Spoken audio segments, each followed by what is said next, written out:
¡Acercaos todos! ¡Vamos, acercaos! ¡Tengo otra carta! Llegó anteanoche. ¿Qué es todo esto? El cartero ha enviado a Ford otra carta. La va a leer. ¡Saludos a todos los carteros! ¡Saludos!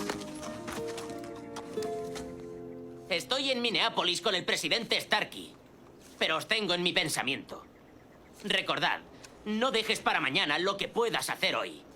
Mantened la cabeza alta y evitad que os metan un tiro. ¿Firmado? ¡El cartero!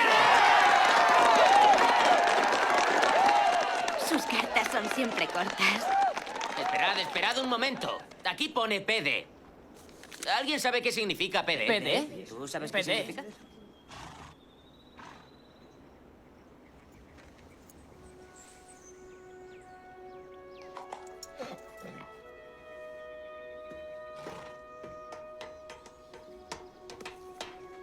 Porca miseria. Eso sería PM, Eddie. No, yo lo vi una vez cuando vivía en Pineview. Es el cartero. ¡Es el cartero!